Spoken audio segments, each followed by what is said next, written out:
Tu viens de cliquer sur cette vidéo et tu te demandes sûrement c'est quoi la loi du carré inverse, ou tu as déjà entendu parler de ça mais tu ne sais pas exactement ce que ça signifie, ou bien tu as tout simplement mal compris. Eh bien, retiens bien que c'est l'une des choses que tu dois maîtriser lorsque tu commences la photographie et même la vidéographie pour mieux comprendre le fonctionnement de la lumière. Je vous disais d'ailleurs dans un tutoriel que je vais mettre ici que lorsque tu n'as pas encore maîtrisé la lumière, tu auras des difficultés et tes résultats seront toujours mauvais. Comprendre cette loi est très important pour des gens comme nous qui ont un petit studio parce que ça va vous permettre non seulement de comprendre le fonctionnement de la lumière, mais de maîtriser aussi votre espace et par conséquent contrôler vos rendus. Bienvenue sur la chaîne, je suis Chris, photographe professionnel, réalisateur. Ici on parle de photographie artistique, de photographie fine art, de retouche photo aussi. Et aujourd'hui on va essayer de parler de la loi du carré inverse. On va essayer d'expliquer ça de façon terre à terre, de façon simple, pour que chacun d'entre vous, débutant que vous êtes, puisse mieux comprendre et savoir l'apprivoiser. Je ne vais pas vous donner une définition ici parce que c'est un truc assez mathématique et vu que je ne suis pas un matheux, donc s'il y a quelqu'un qui peut donner une explication mathématique en commentaire, n'hésitez surtout pas. Et si vous pouvez aussi faire vos propres recherches, allez-y, faites-les, n'hésitez pas. En dépit de toutes les explications et de toutes les formules que tu vas trouver du genre, la loi du carré inverse est égale à 1 sur d puissance 2, où d représente la distance de la lumière, c'est-à-dire la distance de ta lumière. Je sais que là, je t'ai perdu. Il y a juste deux choses que tu dois retenir. Si tu retiens ces deux choses, alors tu auras tout compris de cette loi. La première chose que tu dois retenir ici, c'est que la puissance d'une source de lumière diminue plus on s'en éloigne. Je pense que c'est quelque chose d'assez simple, même un enfant peut le comprendre. Si on a notre source là, plus on va s'éloigner de cette source, plus l'éclairage va diminuer, plus l'intensité de la lumière va diminuer. Je ne peux malheureusement pas m'éloigner de cette source pour vous montrer un exemple parce que mon autofocus ne fonctionne pas bien. Mais cependant, on va faire un petit test et je vais vous montrer comment ça fonctionne. Donc, je vais juste prendre deux photos. Une première photo avec le modèle très proche de la lumière et une autre photo avec le modèle éloigné de la lumière pour que vous puissiez comprendre. C'est quelque chose de simple. Comme on a dit, plus tu t'éloignes de la source de la lumière, plus la puissance de la lumière, elle diminue. Donc c'est juste ça qu'on va démontrer ici.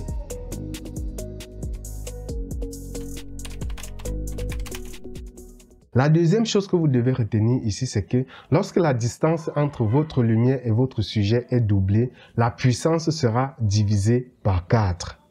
On va essayer d'expliquer ça de façon un peu plus simple. Cela veut tout simplement dire quoi? Si vous prenez par exemple une distance d'1 mètre entre votre sujet et votre éclairage, à 1 mètre, vous avez un éclairage à 100%.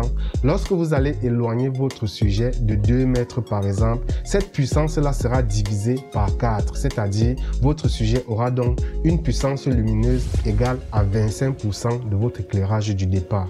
Je ne sais pas si on se fait comprendre. L'exemple qu'on a vu tout à l'heure l'explique plus ou moins. Mais cette fois-ci, on va essayer de prendre un autre cas pratique qui va vous montrer les effets que vous pouvez avoir avec cette règle. On va garder la même distance entre votre lumière et votre sujet. On va juste varier la distance entre la lumière et votre fond. Ça sera un peu pour vous montrer les effets que vous pouvez avoir avec cette règle-là si vous la maîtrisez et si vous la comprenez bien. Ok, pour vous faire la démonstration, je vais utiliser ma petite softbox de la dernière fois, si vous vous souvenez du tutoriel. Et je vais utiliser toujours mon petit flash Godox. Si vous achetez ce Godox là, rassurez-vous que vous avez celui de la même série.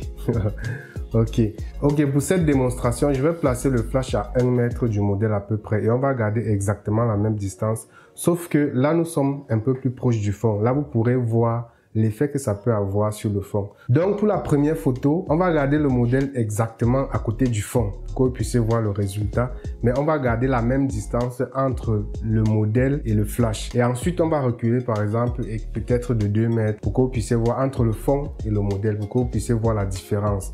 Ensuite, on va reculer par exemple de 4 mètres si j'ai l'espace. Comme je vous disais, mon studio c'est un petit studio, donc si j'aurai l'espace, je vais reculer autant que je pourrai. Mais on va garder exactement la même distance d'1 mètre entre la softbox et le modèle.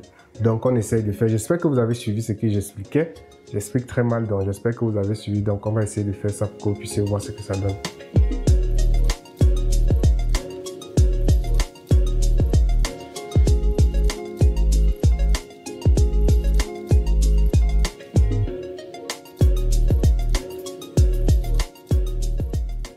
Lorsqu'on regarde nos photos, on va se rendre compte que plus on s'éloigne de notre fond, plus il devient de plus en plus gris. Par exemple, dans la première photo, on a un fond assez blanc et dans la dernière photo, on a un fond assez gris. Vous pouvez continuer ainsi jusqu'à obtenir un fond noir alors qu'à la base votre fond est blanc. Cela dépend de la distance que vous avez dans votre studio, mais nous ici comme on a un petit studio, on n'a pas pu faire l'expérience. Donc c'est à vous d'apprivoiser la technique, de la comprendre et de l'utiliser afin de créer les effets que vous voulez. Ici, on a utilisé une seule source lumineuse, mais je vous rassure, ça peut être aussi valable pour 2 sources, pour 3 sources. Ça dépend de comment est-ce que vous l'utilisez. Ça dépend de la présence que vous voulez donner à votre fond. Ça dépend de l'effet que vous voulez donner à votre fond. C'est donc la fin de ce tutoriel. J'espère qu'il t'a apporté un tout petit peu de valeur. Si c'est le cas, n'hésite pas à me laisser juste un petit like et un petit commentaire pour me dire merci Chris. Si tu as besoin d'un setup d'éclairage avec une seule lumière, je te laisse ce tuto qui va juste s'afficher ici.